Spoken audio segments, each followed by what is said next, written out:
Pinnacle Financial Partners Titans Tonight with Keith Bulluck starts right now. Visit titansbanking.com to learn about their convenient mobile banking. Pinnacle Financial Partners, member FDIC. Welcome to Titan Tonight. I am Amie Wells, joined by Rhett, Bryan, and of course, Keith Bulluck. It's his show. He's here. And there's a lot to talk about. The week one of the regular season is gone. We are now in week 2. It feels like this was kind of a rowdy week 1. Does anybody else agree with that? The way that the games were close all across the board. The Titans had a good showing. They had some things they want to fix. It just felt like there was a lot going on throughout this week 1, and maybe it was a little bit more chaotic than in years past. Keith Bulluck, I know you sit and watch the games. Mm-hmm. What were your observations? On just the overall NFL? The overall NFL. I thought there were a lot of good games. Some teams that I didn't necessarily expect to play too well had good showings. I think the word of the week around the league is accountability.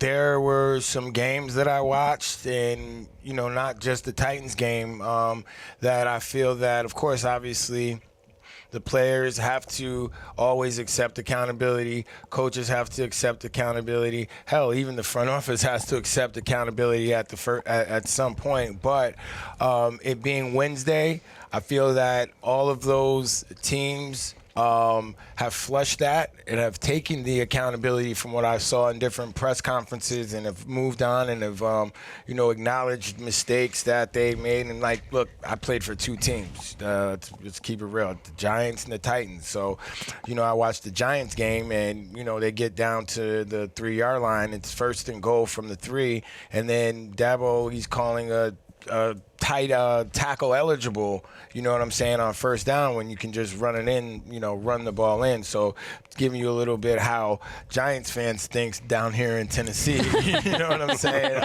And then they don't end up scoring, and then you hear Dabo say, it's not Russell Wilson. Well, look, it's obviously not Russell Wilson. It might be down the line, but no, today it wasn't. So I liked the different games that were out there, the accountability.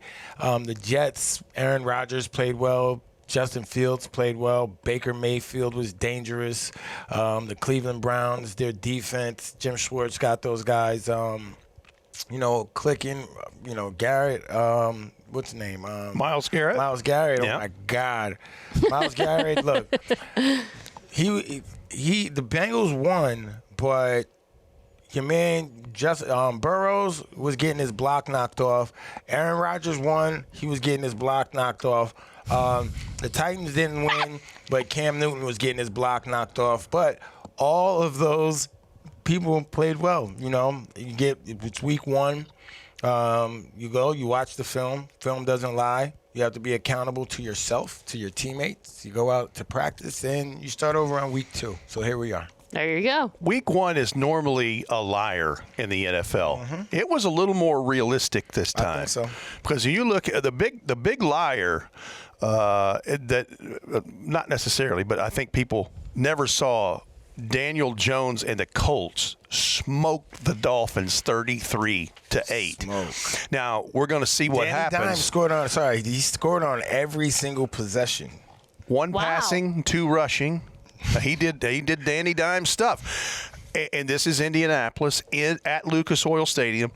And we'll see what happens because, like the Titans, they have the Denver Broncos coming to Lucas Oil Stadium this weekend. But I'm wondering how much of that was for Jim Irsay, their lead owner. Yeah, because there was a huge motivational factor there. There was a huge motivational factor there. The Colts Super Bowl team was there. I follow a bunch of them on Instagram, and it was a huge moment. And going to Dwight Freeney's Hall of Fame induction a couple years ago, and being there and meeting Mr. Irsay and seeing all of Dwight's former teammates that were there that I competed against, that I really didn't care for in the moment, you know what I mean, back then. But, now we're all 10 years removed, and you can, put all those things to the side. Can you, though? Yeah, you know what? I'm not going to lie. I was standing across the room, and Peyton was like, signaling me to come over. And I was like, man, I didn't know if they were trying. And it was around all of his old linemen and former, the Colts. I'm at a Colts party. Yeah. I forget who I was standing over there with. Someone that wasn't a Colt. But anyway, yeah, I didn't know if they were like trying to razz me or, hey, come get in this circle so we can talk crap about you. Nah, but it was all good. And I see the amount of respect that they had for their late owner, Jim Irsay. So I also believe that could have been one of those games. But then again, we've seen crazier things. Like we saw Sam Darnold go to Minnesota and turn into, the new coming of John Elway last year. And now, Danny Dimes is in a new spot. That's right. We'll see what happens. And look, while we're talking about the AFC South, Jacksonville handles the Panthers, and Panthers are still trying to, rise up out of this stuff. But they had such a good game running the ball. ETN did. They traded Tank Bigsby, to the Eagles. The rich get richer. But some of the other ones for this weekend. What did you think about that Bills-Ravens game? We were following that along when we were flying back from Denver, and at one point, Will Bowling says, Rhett, they're up 41-25. He goes, wait a minute, Derek fumbled, and now they got everything. And so changed. all of these and it was bananas. But I'll tell you what, a game that was just about as good was Monday Night Football. Yeah, you talk about a tale of two halves. So here is Caleb Williams is dealing, and they're doing, DeAndre Swift is running the ball at Soldier Field really well. And J.J. McCarthy clearly looks like he did not play last year. He's hurt in that third preseason game, did not play any of the regular season. And then, man, after he threw the ball he'd love to have back, and it was a 74-yard pick six, it's like something switched in him. And all of a sudden, he was like Joe Montana out there or something. And, they were telling the story, Joe Buck and Troy Aikman were telling the story about how he's a Chicago area kid and talked about going to his first game at Soldier Field and what kind of crazy justice this is in how the world works. Right. Mm-hmm. And dude is dealing. I mean, dealing. I think the thing that I took away from that one, too, is Caleb Williams, he overthrows his receivers a lot. Yeah. A little too much mustard. Little too much mustard. And he doesn't know his arm. Like, he either doesn't know his arm or he doesn't believe in touch. And they were letting him hear about it in the most Chicago way ever. Because, for them to come back like that. And I think it was a minute left in the third quarter. They were trailing by like 11, I think. Yeah. And J.J. McCarthy, that I'm interested to see the Vikings in week 2 because I feel like that is where, we got the dude and we believe in it. Like, you could just see the synergy and the excitement from all phases and all those guys on the bench going, dude, this guy's for real. So for me, obviously week 1, now we go into week 2. Should tell a little bit more, but I think I usually wait until now with the new offseason, about week 4, because you get week 2, you can have a bounce back game from week 1, then you get to week 3, you could slip again, or you could still as a fan be like, I'm not really sold. But then week 4, I feel like that's pretty much the product that's going to be out there for the good portion of the season, unless you get somebody coming back off IR later in the season, right? Make a mid-season trade or something like that. But you can definitely right the wrongs with this 17-game season, even if you have a shimmer of life in October for sure. Week 2 has got some, and I know we're going to get to some Rams talk. That's who's up next for the Titans at home in the home opener at Nissan Stadium. Week 2's got some great stuff, and it starts with Thursday Night Football. Commanders at Packers. Oh. And, man, both of those teams, look to be building what they're – but that Micah Parsons in a Green Bay Packers uniform – whoa. Well, yeah, I was going to say I like the Green Bay Packers to win the NFC, Micah Parsons to win Defensive MVP, And, yeah, he's the king of the North. You know, it's one of those situations. Winter is coming. You know, you play. 2 references there. Right. That was good. King of the North. Winter's coming. Okay, keep play going. how you want to play now, but look, when those games really matter in December, and you got to go to Lambeau Field, the frozen tundra, as a defensive player, yeah, we're cold like everybody else, but our motor is going. Like, it's nothing, especially as a pass rusher, nothing's going to stop him. He's just coming off the ball, and to see the statistics or the analytics, I can't watch TV now without somebody, the analytics of this. You don't like analytics. It's early. Back in my day. Back in my day, there it is. We're 10 minutes in. Back in my day, when you were a beast, there was no analytics on you. You just knew that Javon Curse was coming off the edge. And you had about 2.5 seconds to get the ball off. And did you see how fast Jared Goff was getting that ball off and Michael Parsons was in the game? So. And Javon's the 12th Titan this Sunday. He is. Yes, he is. Okay. Speaking of beasts. Cleveland at Baltimore, that's got my attention. Those games always do. Jacksonville, while we're talking about division, is at Cincinnati, who got the narrow lead over the Browns. Yep. We mentioned Indianapolis hosts Denver. Houston, who just played the Rams, are at NRG Stadium to take on the Tampa Bay Buccaneers, who look pretty good themselves.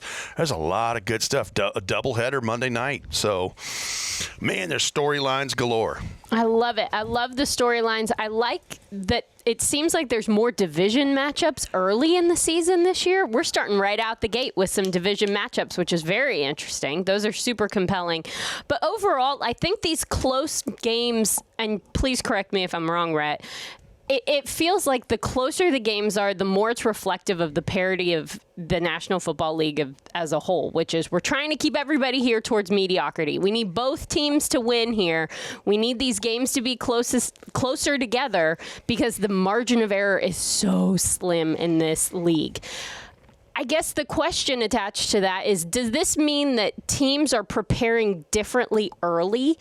Does this mean that teams are better earlier in the season when there's not these big blowout games and these big mismatches, it feels like, early in a season? Is this kind of where the league is, that it's not November, December where games are really close because everybody's kind of hit that middle ground and the thing that separates you as a player too? Now it's right out of the gate. The thing that separates these games, these wins and losses, is, seconds and 1 or 2 plays. I think what I'll say about the first game of the season is there's no preseason being played. So a lot of these teams come out very underprepared. Even coaches come out underprepared because at the end of the day, if you're just really trying to scout the guys for the back end of the rosters or the fillers because you know what your draft picks are going to do, you might not really put that much into it. I know, like I said, we used to play into the fourth quarter, the last preseason game, and we played 4 preseason games so you can get a better indication of what your team really looks like. So when you don't see half of your team out there all preseason and you go out into a first game of the season and you haven't really been in real game situations, offense, defense, special teams, as players, as coaches, and that's why I said, like, I always had to, in the preseason, go out and make a play, like a big tackle, a fumble recovery, or interception. I had to do something to know, okay, now it's time to play. So it's really hard for me to fathom how it's like, okay, it's the first game of the season. We're going to go out there, and you think that you're going to be at mid-season form. You're either going to look like trash and then go watch the film and then figure it out. You're going to be mediocre, go watch the film and figure it out, or you're going to play decent. But every single team that played last week has a lot to work on, whether in the win column or the lose column. And everybody from the top to the bottom is accountable. So you go out this week and, you handle your business accordingly, whether you had penalties last week or whether you thought you played great and then you watched the film and you realize you missed 3 blocks. Good thing they didn't run my way. Or, you missed 2 tackles. So however it may be, I feel like week 1 and week 2 are the week for, to get everything in order. And honestly, we were talking about teams playing. I want to see how the Jets play against the Bills this week because I think the Jets kind of look the best out of all the teams that I say that because they look the most put together. Like they knew they're going to run with Powell. They knew that they're going to put Justin Fields in positions to do the play action off the run game to take strikes into the end zone when they get in that green zone area. They know they have a good defense. Although they're playing against Aaron Rodgers, you know, they were in position to win the game. So that's a new head coach in Aaron Glenn, and that's telling me that we're going to play tough defense and we're going to run the football and get to our passing game through the running game. To echo what he's saying and to piggyback off your question, Pete Rozelle, the late NFL commissioner, it was his dream to have this parity we're talking about. He wanted an even playing field, and he talked about these kinds of things when the AFL and the NFL merged, and as things, you know, got into modern football. And that's why free agency exists. That's why, you know, if you have the worst record in the league, the next year you have the number 1 NFL draft pick. Mm-hmm. And so that everyone has a chance. And we've seen in the last 25 years where a team, the year that the Titans played the Rams in the Super Bowl, the previous year they were 4-12. Yeah. And when they got things right, you know, here we go. I'm still interested to see what shakes out in week 2 because, again, week 1 was not the liar that it normally is where you see some crazy score. Like, I think the only one, and we're going to find out, is Indianapolis at home against the Dolphins because I think the Dolphins were in trouble to begin with. But if Danny Dimes doesn't throw the wrong dimes like he did toward the end of his career in New York, we'll see. Things have a way of evening out. Let's see what happens. All I care really about, though, is the Titans getting in the win column at home. That is definitely important. I think that's all anyone around this town cares about. So definitely looking forward to that. Well, then let's talk about that. We're going to take a quick break, but when we come back on Pinnacle Financial Partners Titans Tonight with Keith Bulluck, we're talking Tennessee Titans. We are back with Pinnacle Financial Partners Titans Tonight with Keith Bulluck. Bryan is here. Keith Bulluck, of course, is here, and I'm Amie Wells. I'm here, too. Yes, for more on Titans Banking from Pinnacle, visit titansbanking.com for all the details. Member FDIC. Guys, let's talk some Titans football, shall we? I think that's what everybody wants to talk about. I think the Tennessee Titans in their matchup against the Denver Broncos, they did not get the win, but I think we saw a lot of good things out of a bunch of different parts of the team, and then also some things that, to Keith's point, people are taking accountability for.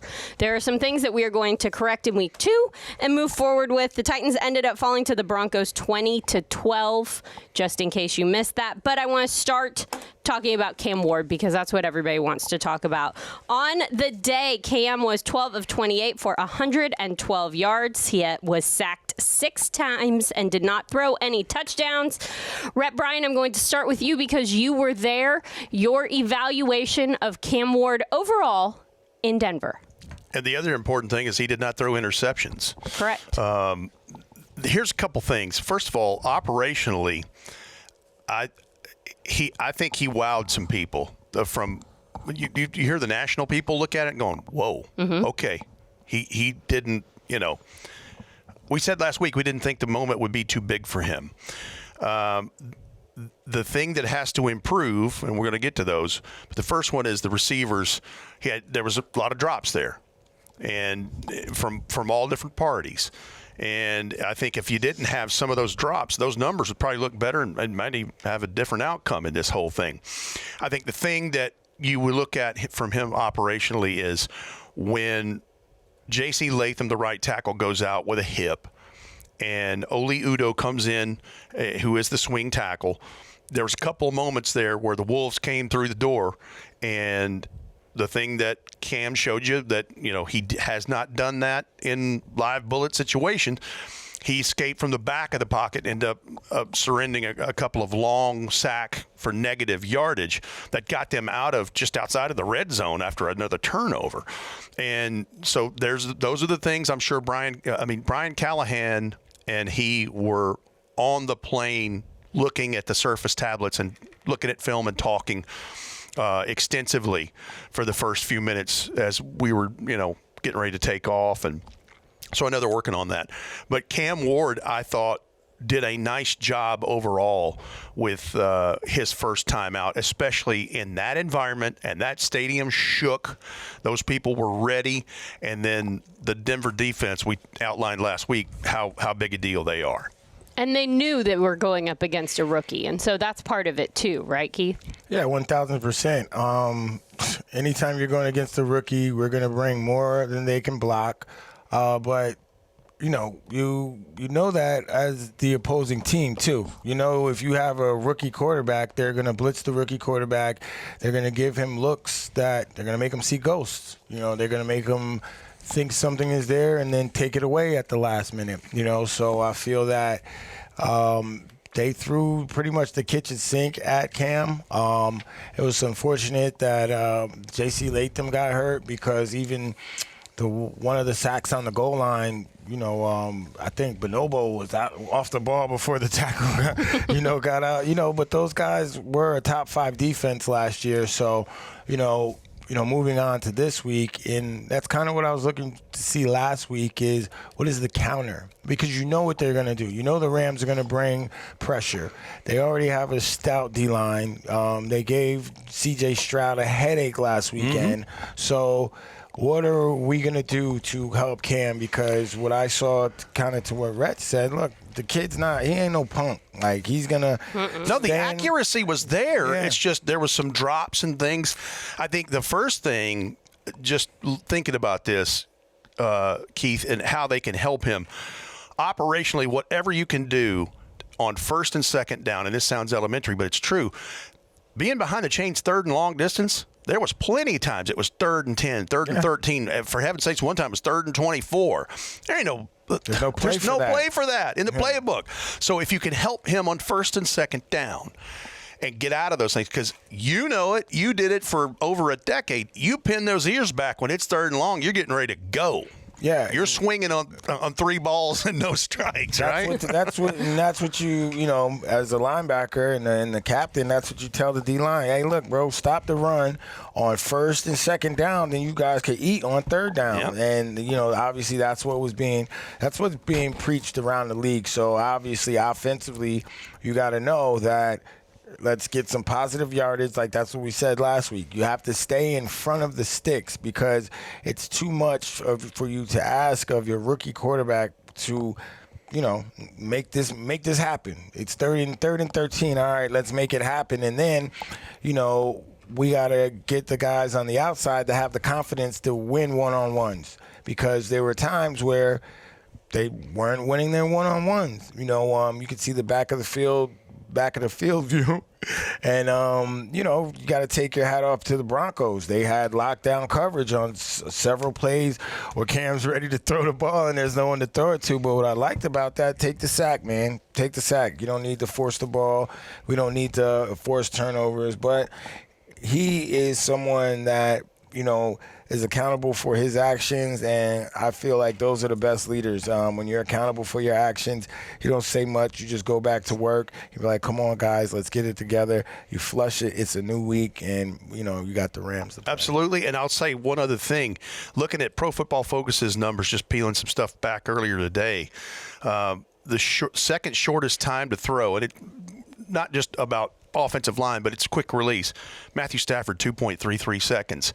Cam, 2.82 is what it was last week. He needs to be in that 2.5 second or less thing. You know how that clock in their head, you know it by heart. Especially if the pass protection, you have people hurt and things of that nature. But then also you have to call plays and passing routes that allow those those releases to come, the short pass game, the quick pass game, slants, quick outs, something to allow him to get the ball out of his hand. And then also to be 100%,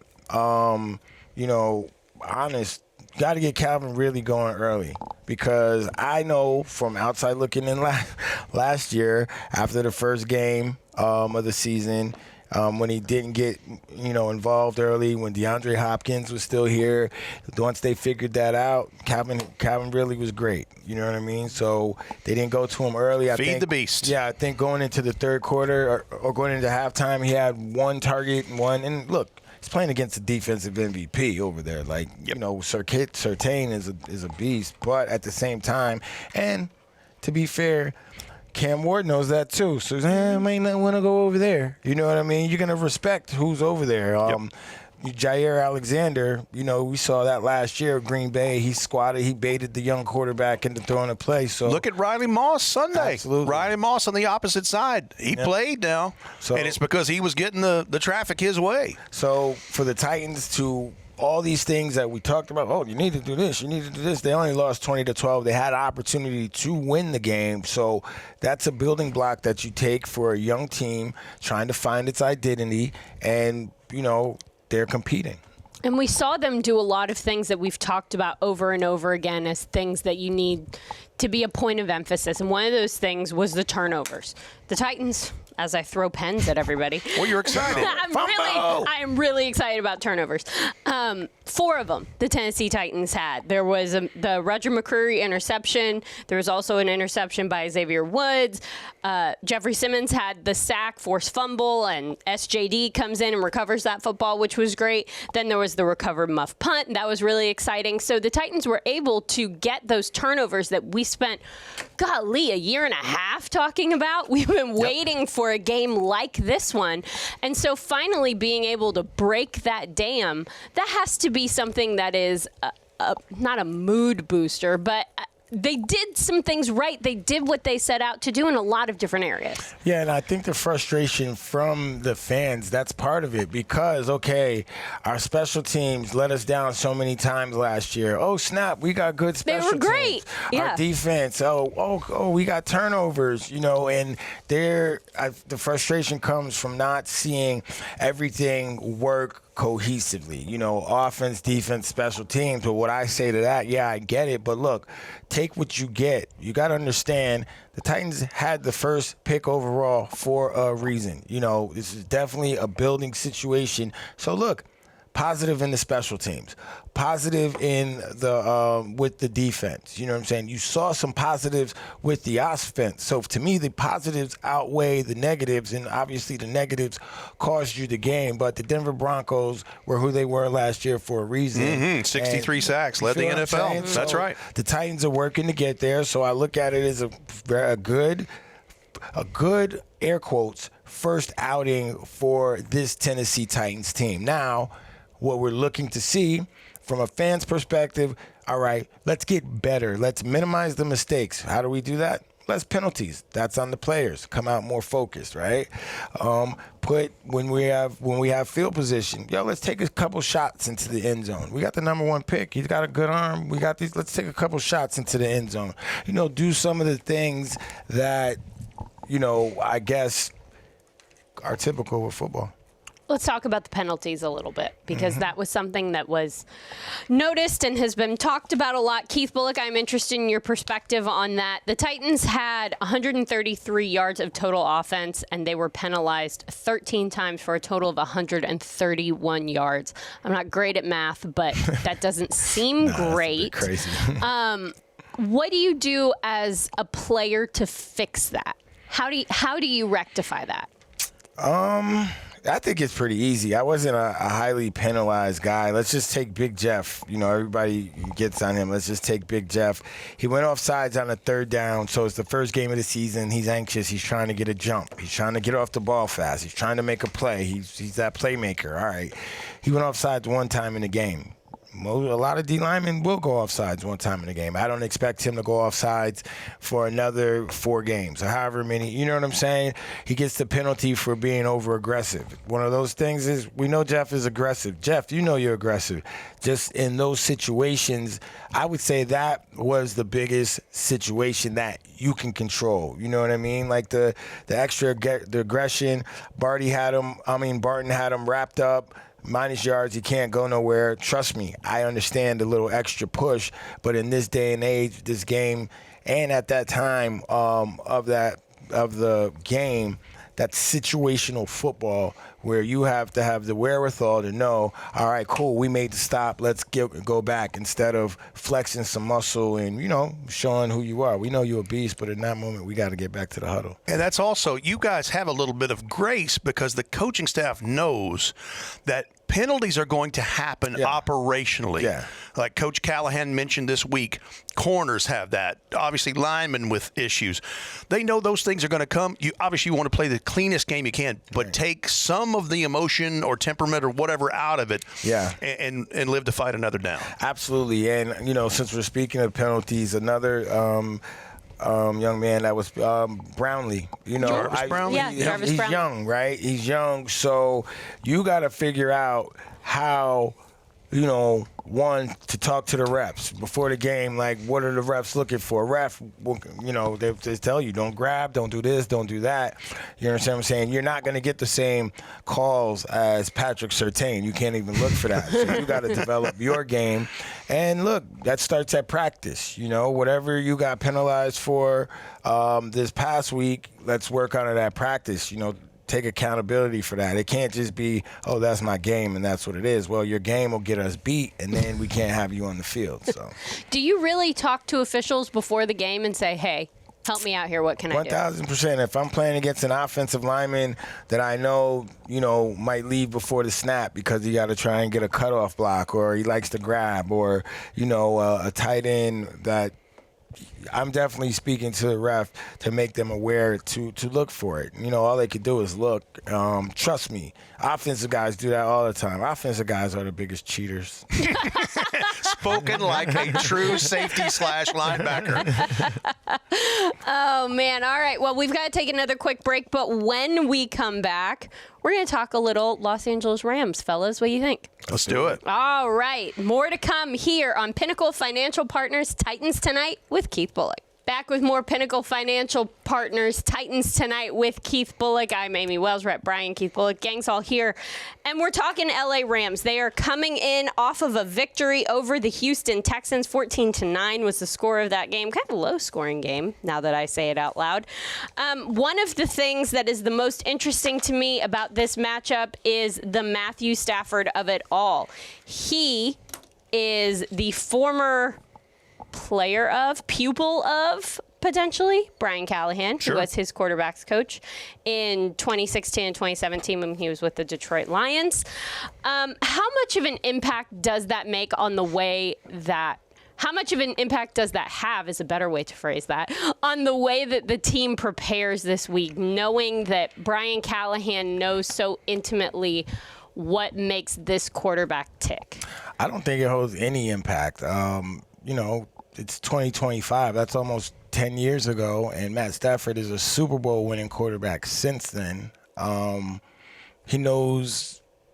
I just don't know. So he's going to do different things. Yeah, of course. He's because Matt Stafford has played long enough that his game has evolved. You understand what I'm trying to say? Mm-hmm. So, the Matt Stafford that he was in 2016, 2017, he's definitely not the same Matt Stafford that, now. So I don't know how much Callie would be able to help his defensive team with that knowledge, but there's some familiarity, for sure. Well, I guess my question more, because you're right, that's a very good point. I was thinking more from a fundamental standpoint. A guy's going to do what a guy's going to do. Right. And, your game changes.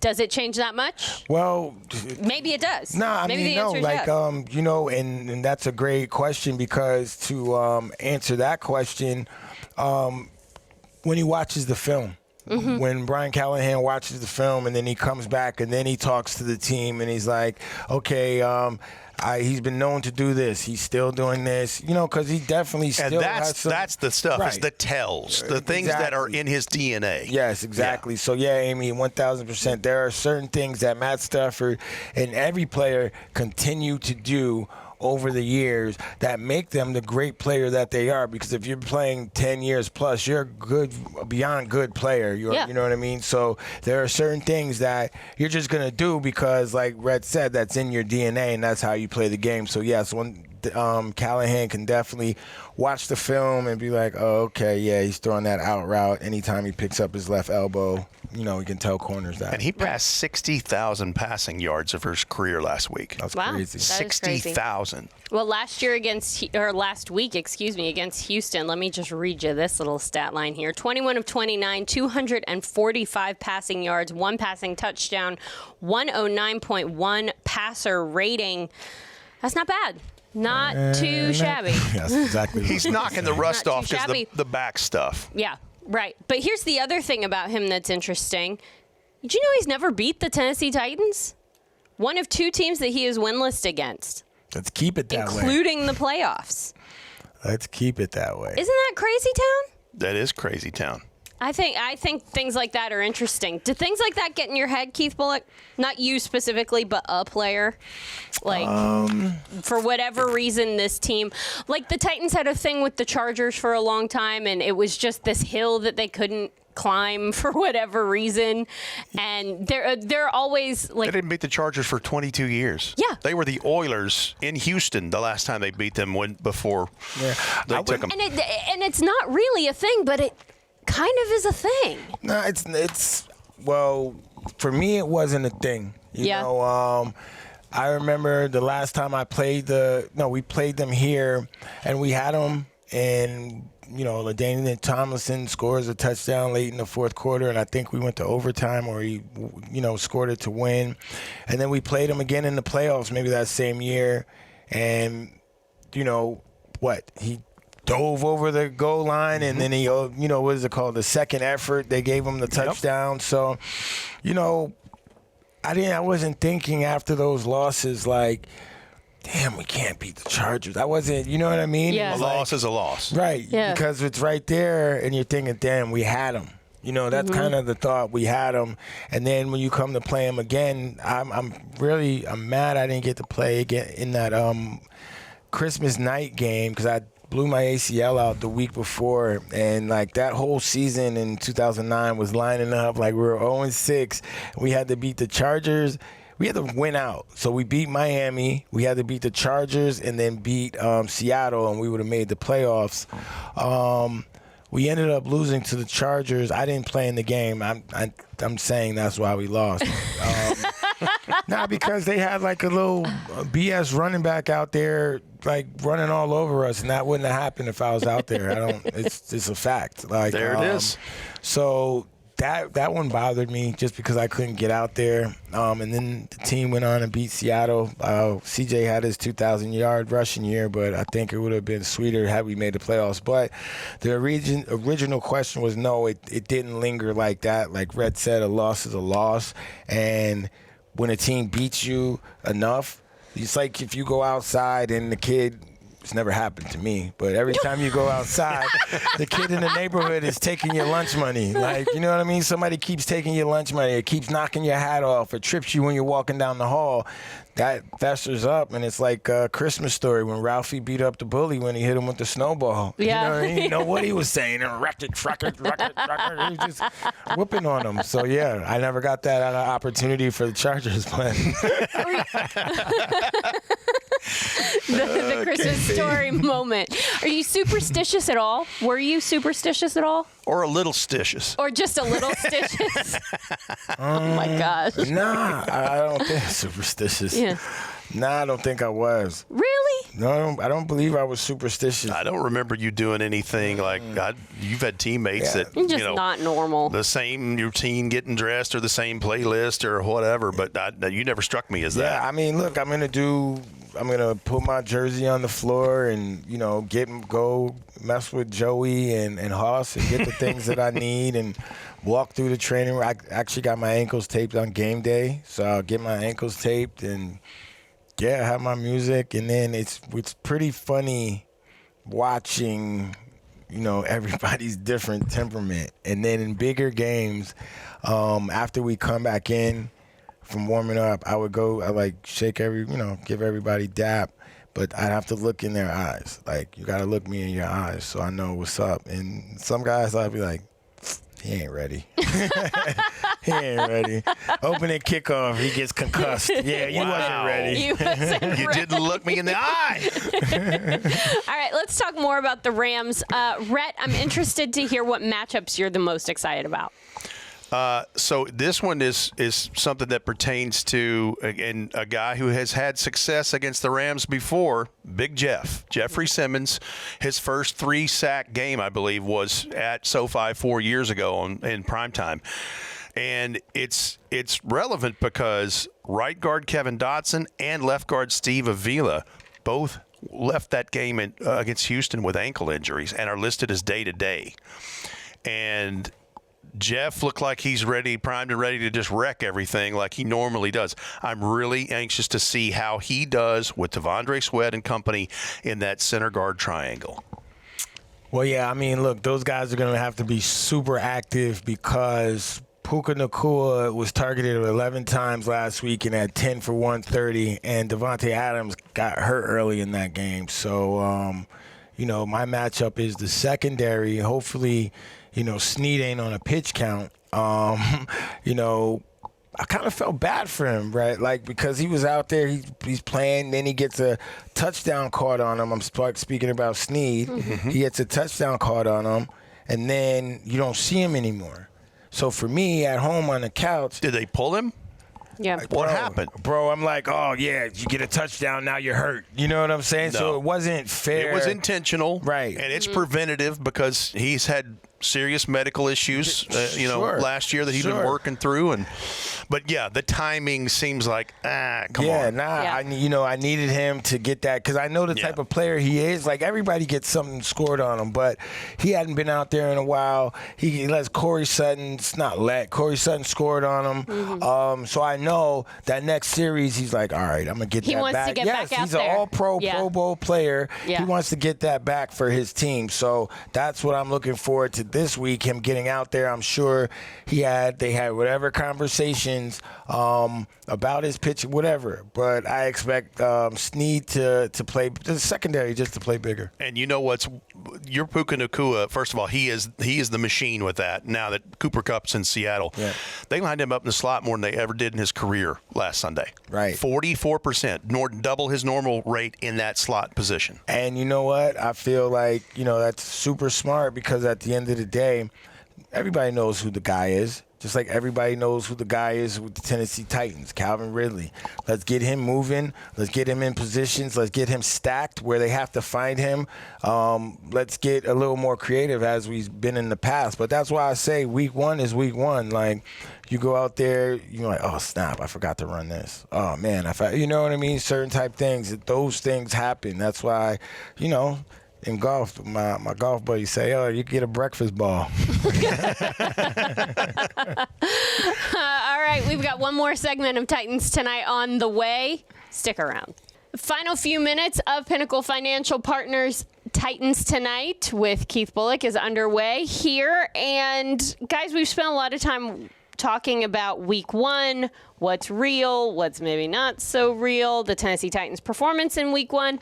So let's talk about week two and maybe the rebound. Keith Bulluck, how do you take everything that you ingest after week one, take it in, and then put it into practice in week two? Because there's a lot of information to process, I would guess. Yeah, definitely. You got to start with yourself or you're not being honest, right? Like, when you watch that film, you got to be like, all right, and then you just get back to basics. You take in whatever the game plan is because the defensive coordinator is probably going to feel, every coach is probably going to feel, I know for a fact, after a loss, like they didn't do their job well enough. It's not like they didn't do their job, but we didn't do our job good enough because this is what we put out. This is what we look like. So everybody's coming back into the building with the same intent and everybody being on the same page. Because what? Everyone thinks you're on the same page the first game of the season. Then you get out there and then you're like, yo, what's going on? Where'd everybody go? Right? So that's what I'm saying. And that's why I always say the longer preseason helps, because for the coaches,